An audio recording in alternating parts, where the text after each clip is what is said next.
छत्तीसगढ़ के सुकमा में हुए नक्सली हमले में छत्तीसगढ़ पुलिस के 7 जवान शहीद हो गए। नक्सलियों ने घात लगाकर हमला किया। घटना सुकमा के पेडमिलपारा की है। करीब 50 पुलिस वाले गश्त के लिए निकले हुए थे, तभी नक्सलियों ने घेर कर उन पर गोलीबारी शुरू कर दी। करीब 2 घंटे तक चले मुठभेड़ में 10 जवान गंभीर रूप से जख्मी भी हो गए। नक्सली हमले के बाद छत्तीसगढ़ के मुख्यमंत्री रमन सिंह ने तुरंत बैठक की। वरिष्ठ अधिकारियों के साथ हालात का जायजा लिया। उन्होंने बहादुर जवानों के जज्बे को सलाम किया। जो बहादुरी इन्होंने दिखाई, जो एसटीएफ के जवान, खासतौर से जो विशेष पहली बार इतनी बड़ी घटना हुई है कि एसटीएफ के जवान इतनी बड़ी संख्या में शहीद हुए। दुर्भाग्यजनक घटना है कि उनकी बहादुरी से लड़ते हुए भी शहादत हुई। वहीं गृह मंत्री राजनाथ सिंह ने भी मुख्यमंत्री रमन सिंह से फोन पर बात की और सुकमा के ताजा नक्सली हमले पर चिंता जताई। शहीद जवानों की शहादत को गृह मंत्री ने भी नमन किया। साथ ही अपील की कि नक्सली हिंसा का रास्ता छोड़ें।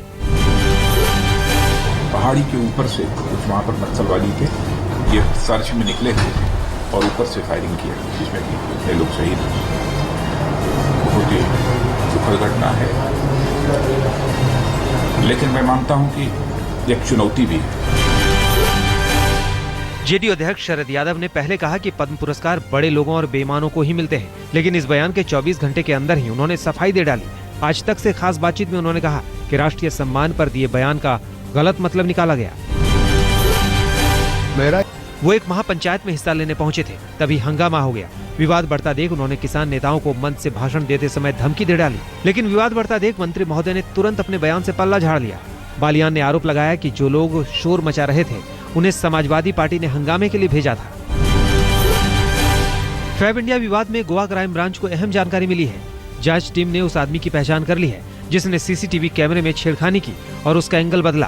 क्राइम ब्रांच के सूत्रों के मुताबिक जिस आरोपी की पहचान हुई है उसे गोवा पुलिस ने विवाद सामने आने के बाद गिरफ्तार किया था। जानकारी के मुताबिक उस आरोपी के पास सीसीटीवी मॉनिटरिंग मशीन का पूरा कंट्रोल था। मुंबई के जुहू में फिल्म अभिनेत्री मुनमुन सेन के घर में आग लग गई। भीषण आग की चपेट में पूरा घर जलकर खाक हो गया। फायर ब्रिगेड के कई घंटों की मशक्कत के बाद आग पर काबू पाया जा सका। शुरुआती जांच में पता चला है कि एयर कंडीशन में शॉर्ट सर्किट होने की वजह से आग लगी। घटना के वक्त अधिकांश लोग या तो सो गए थे या फिर सोने की तैयारी में थे। गनीमत रही कि इस आग में किसी को चोट नहीं आई।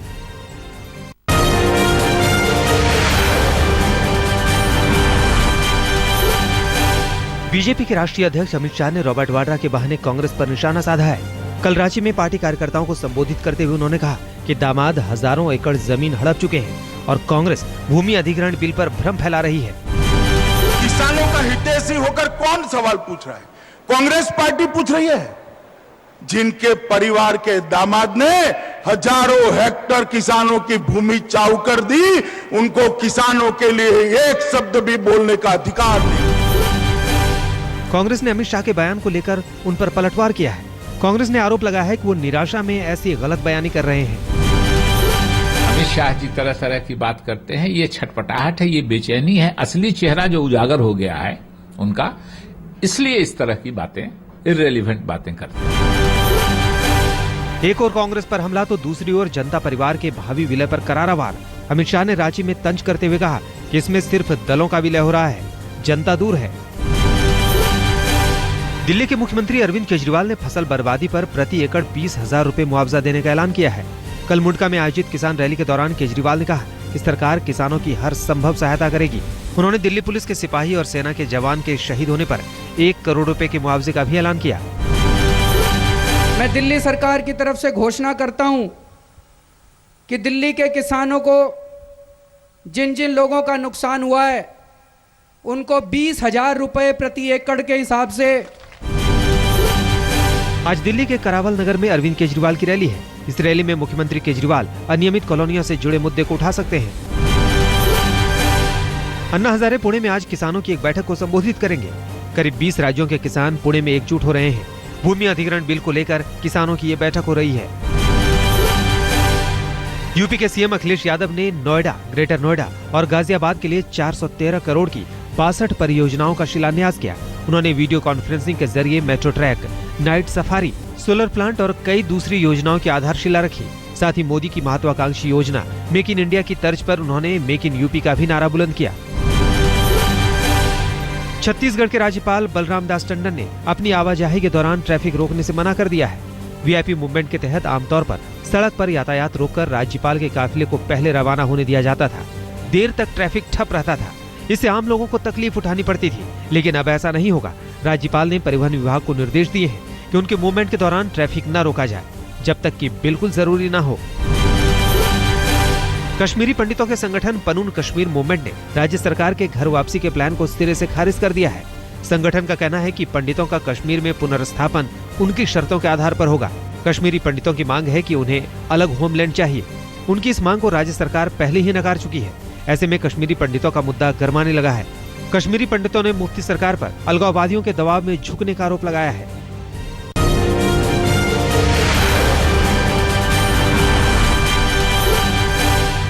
महाराष्ट्र में शादी ब्याह के मौके पर अब बैंड बाजा नहीं बजेगा। नेशनल ग्रीन ट्रिब्यूनल ने ध्वनि प्रदूषण का हवाला देकर पूरे राज्य में बैंड बाजा और डीजे बजाए जाने पर पाबंदी लगा दी है। फैसले के मुताबिक बारात के दौरान शिकायत मिली तो तुरंत केस दर्ज किया जाएगा। नेशनल ग्रीन ट्रिब्यूनल ने बिल्डरों को भी फटकार लगाई है। एक आदेश में ट्रिब्यूनल ने कहा है कि जो बिल्डर पर्यावरण मंत्रालय के 2010 के गाइडलाइन और एनजीटी एक्ट का पालन नहीं करते हैं, वो तत्काल प्रभाव से कंस्ट्रक्शन का काम बंद करें। ट्रिब्यूनल ने वायु प्रदूषण का हवाला दिया है। अपने फैसले में ट्रिब्यूनल ने साफ कहा है कि किसी की जिंदगी और स्वास्थ्य से खिलवाड़ नहीं किया जा सकता है। लुधियाना के गांधीनगर में रेडीमेड कपड़ों की दुकानें आग की चपेट में आ गई। देर रात हुई इस घटना में लाखों के कपड़े जलकर खाक हो गए। आशंका जताई जा रही है कि शॉर्ट सर्किट की वजह से यह आग लगी। दमकल की 6 गाड़ियों ने करीब 2 घंटे की मशक्कत के बाद आग पर काबू पाया। राजस्थान के अलवर में डॉक्टरों की संवेदनहीनता की तस्वीर सामने आई है। वहाँ एक बुजुर्ग कैंसर पीड़ित के गले में कीड़े पड़ गए। परिजन उन्हें राजीव गांधी अस्पताल लेकर पहुंचे और डॉक्टर से कीड़े निकालने की गुहार लगाई, लेकिन डॉक्टरों ने इलाज से साफ इनकार कर दिया। बुजुर्ग मरीज तड़पते रहे, घर वाले परेशान होते रहे। मामले की गंभीरता को देखते हुए राज्य के खाद्य और नागरिक आपूर्ति मंत्री ने रिपोर्ट मांगी है। राजस्थान के धौलपुर में ग्रेजुएशन की परीक्षा में नकल की तस्वीरें सामने आई हैं। वहाँ छात्रों को खुलेआम नकल करने की आजादी मिली हुई है। इसकी तस्वीरें खुफिया कैमरे में कैद हुई है। राजस्थान विश्वविद्यालय की यह परीक्षा वहाँ के निजी कॉलेजों में चल रही है। इस मामले में अब तक कार्रवाई का इंतजार है। दिल्ली की बेहद सुरक्षित मानी जाने वाली तिहाड़ जेल में एक कैदी ने वार्डन पर हमला कर दिया। बताया जाता है कि जेल नंबर 7 में विशाल नाम का एक कैदी टीवी देख रहा था। जब जेल वार्डन ने टीवी देखने से मना किया तो आरोपी ने उस पर बाल्टी से हमला बोल दिया। कई दूसरे कैदी भी हमले में शामिल हो गए। वार्डन गंभीर रूप से घायल हो गए। जेल प्रवक्ता ने इसकी पुष्टि करते हुए बताया कि कैदियों ने बचने के लिए खुद को भी घायल कर लिया। सभी को डीडीओ हॉस्पिटल में इलाज के लिए लाया गया। दिल्ली के आनंद पर्वत में 7वीं क्लास की छात्रा से छेड़खानी की वारदात हुई। आरोप पब्लिक स्कूल के कंप्यूटर टीचर पर है। खबर लगते ही प्रिंसिपल ने आरोपी टीचर को बर्खास्त कर उसे पुलिस के हवाले कर दिया। पुलिस पीड़ित छात्रा के काउंसलिंग के बाद मुकदमा दर्ज करेगी। मुंबई के आरे किदवई पुलिस थाना इलाके में बाइक सवार बदमाश ने एक शख्स को काफी करीब से 4 गोली मार दी। बदमाश बाइक पर आया था। गोली मारने के बाद आरोपी फरार हो गया। पीड़ित को फिलहाल केईएम अस्पताल में भर्ती कराया गया है। दिल्ली के छावनी इलाके में बदमाशों ने राष्ट्रीय लोकदल के प्रदेश अध्यक्ष के भाई पर ताबड़तोड़ फायरिंग कर दी। गोलीबारी के निशान साफ साफ देखे जा सकते हैं। रात के अंधेरे में बाइक से आए बदमाशों के फायरिंग की तस्वीरें सीसीटीवी में कैद हो चुकी हैं। वारदात 8 अप्रैल की है। अब तक आरोपियों का सुराग नहीं मिला है। छावला से सटे नजफगढ़ में ही कुछ दिन पहले पूर्व विधायक भरत सिंह की हत्या की गई थी। दिल्ली के करोल बाग में करोड़ों के हीरे जवाहरात चोरी का मामला सामने आया है। जालंधर का एक हीरा कारोबारी ऑटो से करोल बाग जा रहा था। रास्ते में ही 2 और लोग ऑटो में बैठे और कुछ देर बाद उतर गए। तभी कारोबारी को पता चला कि उसके बैग से गहने गायब हैं। उनकी जगह ईंटें रखी हुई थी। पुलिस पूरे मामले की जांच में जुटी है। जयपुर के नेहरू नगर में एक पुलिस अधिकारी की मां की चेन बदमाशों ने छीन ली। वो अपने मंदिर से घर के लिए जा रही थी। तभी 2 बदमाश बाइक से आए और चेन झपटकर फरार हो गए। वारदात की तस्वीरें सीसीटीवी कैमरे में कैद हो गई। इस मामले में पुलिस केस दर्ज कर जांच में जुटी है। चंडीगढ़ में कल पुलिस और पब्लिक के बीच झड़प हुई। 4 साल की एक बच्ची की लाश मिलने के बाद बवाल शुरू हो गया। घर वालों का आरोप है कि 10 अप्रैल की रात 8 बजे बच्ची का अपहरण हुआ। थाने में इसकी शिकायत भी हुई, लेकिन आरोप है कि पुलिस ने कोई कार्रवाई नहीं की। अगले दिन सुबह जब शव मिला तो लोगों ने पुलिस पर लापरवाही का आरोप लगाते हुए हंगामा शुरू कर दिया। परिजन अब दोषी पुलिस वालों को हटाने की मांग कर रहे हैं।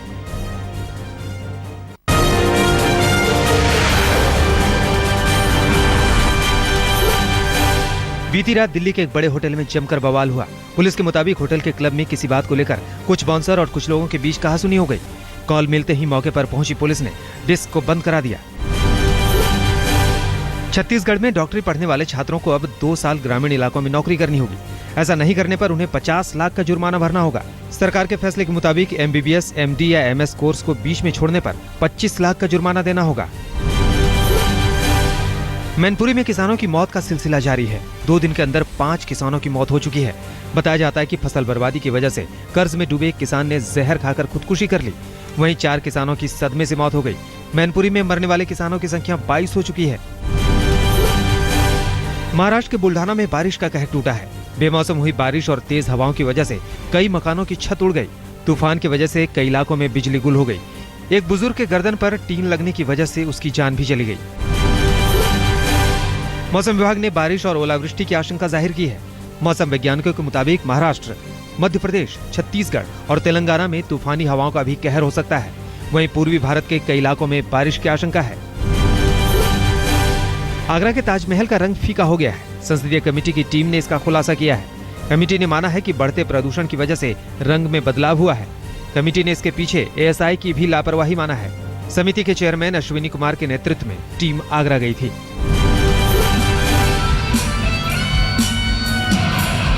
दिल्ली के इंदिरा गांधी इंडोर स्टेडियम में नॉर्थ ईस्ट फेस्टिवल डे मनाया गया। इसमें नॉर्थ ईस्ट के कई बैंड्स ने परफॉर्म किया। कलाकारों ने कार्यक्रम में शानदार परफॉर्मेंस दी। पूरा स्टेडियम भरा हुआ था। लोगों ने कलाकारों के परफॉर्मेंस को